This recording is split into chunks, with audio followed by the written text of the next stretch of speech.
Hey everyone, and welcome to the Climate Career Kit podcast. This is your host, Aishni Garg.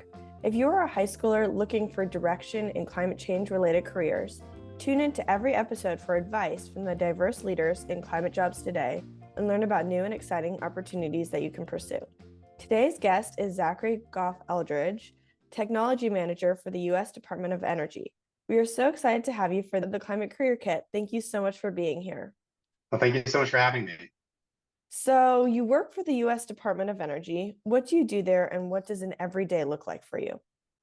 Sure. So I work for the Department of Energy's Solar Energy Technologies Office. We're an applied research office. So most of what we're doing is funding people, whether that's people at universities or private companies or the national labs who are developing technologies that are important to making solar energy more affordable, more reliable, and more accessible to all Americans. So that's our mission statement.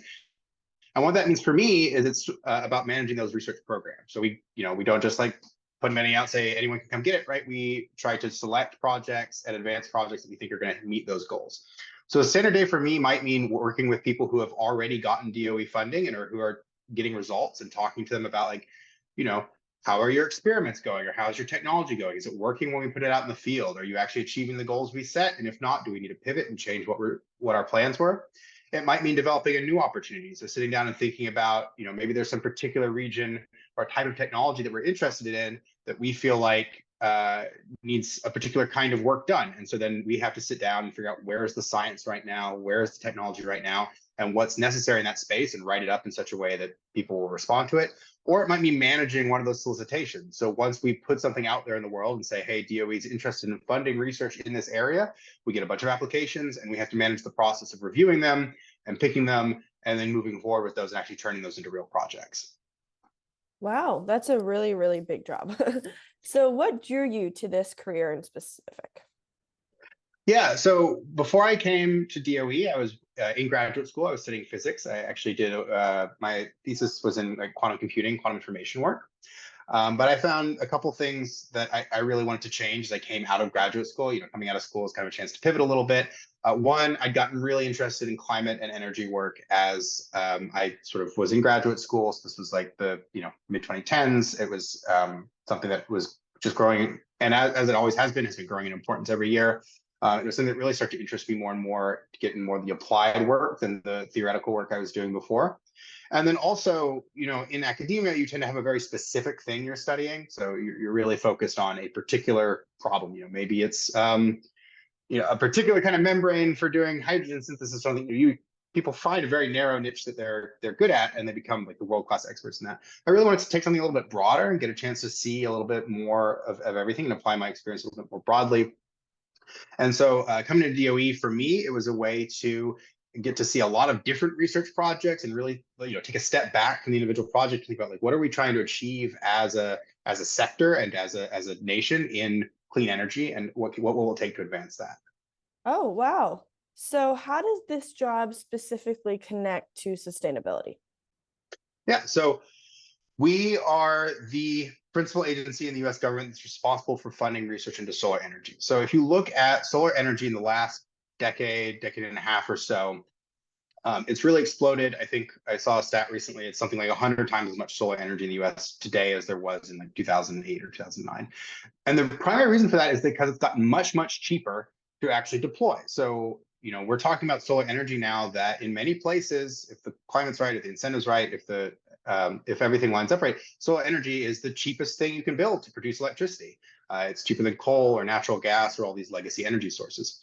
So for me, this job and advancing research into solar energy and making it not just affordable and cheaper, but also figuring out how do you build a power grid that actually runs on solar energy? How do you figure out what is it like to manage a power grid that's going to have this kind of rhythm with the sun and with the wind and all these things that are also going to be contributing into it? So it really is about directly enabling and making the technology available so that you can go out and build these decarbonized systems, build these sustainable energy systems that allow people to maintain high quality of life and high standard of living while still being sure that you're sort of respecting the natural limits of the Earth system. Yeah, of course. So what does success look like for you in your job? That's a really good question. I mean, it's a little bit, like I said, my job is kind of touches different life cycles of the research progress. So sometimes success means, are the projects we're funding, I think overall, the big picture thing is, are we funding projects that achieve our goals? And so some of that means for an individual research project, are we able to make sure that they set and achieve goals, and then that research actually escapes outward? Because there's a lot of research that happens that it's in an academic paper somewhere, or someone writes a technical report, but it never really gets picked up and turned into a product or turned into a practice that actually impacts people's lives. So one thing we're always thinking about is, how do we make sure that our researchers and that our research results are being commercialized or being applied or really helping people? So success for us, I think, looking at it, is that we pick the right things to work on, and that we get the right proposals in response to that focus group, and then that we are able to take those correct proposals and move them forward into like achieving their individual goals, which might be just kind of small fragments of the office-wide goals, or the things that we're really trying to think through the big picture. Yeah, that makes a ton of sense. So what is the most exciting part about your job? I think the most exciting part of my job is probably the part after we release a solicitation. So, we've sat on it. We've usually spent months by that point thinking through, like, okay, I was manager for a solicitation last year that was focused on combining solar with agriculture, right? So we knew we were going to do this. We spent months thinking through what was the framework going to be, what were we going to ask people, what did we want to prioritize, and so we put it out there in the world, and then basically everyone in the country who works on that subject comes to you with their best idea. I mean, they send you whatever their best idea is, and that's such a cool moment, because you have potentially dozens of applications in front of you from really bright people, from really cool researchers who are on the cutting edge, and they're basically saying, they're making their pitch to you for this is what I think the government should spend $2 billion doing. And you get a whole range of ideas. You get things that are right down the middle. You're like, yes, I knew we were going to get a proposal like that. You get things that you would have never thought of in 1,000 years that you're like, that's so creative. You get things that are bad. So that's a really interesting place where you really get just the sample of where the pulse of the research field is, and what some of the brightest people in that field have as ideas, and really trying to figure out and really trying to decide between those is often very, very difficult, but it's always a really interesting process. Yeah, that sounds really cool. So what advice do you have for someone who wants to pursue a job with the Department of Energy? I would say the first thing is to really think about what you want to do kind of within the sustainability space. So the Department of Energy is a really vast organization. There's like a whole half of it that's about nuclear security that I've never touched.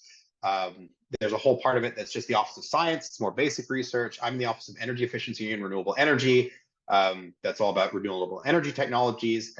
And usually the way it works is that any kind of job that we posted or something like that, it's going to be posted for a very specific office. So it's more common that there'll be something posted that's like for the solar office than there is something for like all of energy efficiency, renewable energy. So you'll want to really think about and maybe do a little bit of research about like, what are all the different offices and parts of the department, and where would you see yourself fitting in? And that's going to depend on what your interests are. It's also going to depend on what your training is in and what you have worked on in the past, because a lot of these offices are split up by technology. So someone who is a really good fit for the solar energy technologies office might not be a good fit for our cousins right across the hall in the wind energy technologies office. I mean, those are just different skill sets and might be different experiences. And then I would say the other thing to pay attention to is so the federal government has a number of different ways that you can kind of get in the door. And some of them are like straight up getting a job as a federal government civil servant worker, but there's also a lot of other ways to get started that are often a little bit easier on a shorter time scale, and maybe more tuned for people who are early in their career. So for instance, there are internship programs. There's a program called the Pathways Program. There's also positions that are specifically posted for recent graduates, where it's like, to apply for this position, you have to have gotten a degree in the last 2 years or something like that. And so those are all ways that you can potentially get involved in government work without having to actually go through the whole civil service hiring process, which is kind of strenuous sometimes. So personally, like me, I got out of graduate school, and the first thing I did was I was in a program called the ORISE Fellowship, which stands for Oak Ridge Institute for Science and Education. And the ORISE Fellowship is a like 1 or 2 year fellowship program. I was hired into the office as a sort of this temporary fellow, And then after I'd been there for a little while, a permanent position opened up on my team. And so then I was in a really good position to apply for that and get it. And now I'm sort of permanent staff at the office, and I've been there about 4 years now. So I would really advise people to think about like that. Those are my two pieces of advice. One, if you want to work at DOE or at another government agency, really try to look through their organization chart, really try to figure out what are all the subdivisions and where would you fit best. And don't be afraid to reach out to people, by the way. Like once you figure out like, oh, if you want to work in the solar office, figure out who the director of the solar office is, or the program manager for an area that you might be interested in working on, and email that person. You'll probably get something back. And then on the flip, and then also think about what are some maybe like non-standard ways to get in and see what's on that web. Most of these offices will maintain a website focused on careers where they might talk about new graduate or early career opportunities in their office. Yeah, of course. Thank you so much for that advice. So kind of piggybacking off of that question, are there any resources or opportunities that you know of that you can direct high schoolers to who are interested in sustainable careers? Yeah, I can definitely think about, so for high schoolers at DOE, there's not so much, I think, but for undergraduates, there certainly is. So that's one thing to look towards as you're thinking about going through your undergraduate work. And I can maybe send you a link to that. I'm not sure if you put links in the show notes or things like that. Yes, but I can maybe I send do. you some. Yeah, Okay, I can course. send you Thank something you so about much. that you can put in the link to the show notes for people. Other than that, I would say just really try to stay broad-minded and read very broadly about different areas, different technologies. I kind of did this pivot coming out of graduate school. I think overall, it's really easy to get kind of a set mindset where you're like, okay, well, I've been studying this kind of energy or this kind of technology or this kind of field. But there's really more flexibility than you would think to hop over if you see things. So I would advise people to, read energy-focused news things or sustainability-focused news. So websites like Grist or Canary Media are some of the ones that I like to read regularly. Those are news websites that have podcasts as well and really do a good job at least keeping me up to date on a range of different energy and sustainability topics. And then, just be ready to hop on something. I think if something catches your interest, pull at it, because I don't think there's a single space in the sort of sustainability space where there's not a great need for people. I mean, it's really, there's lots and lots of work to do. Yes, of course. Well, thank you so much for your time and your insights. I really appreciate it. And to all the listeners, make sure to tune in to the next episode of the Climate Career Kit.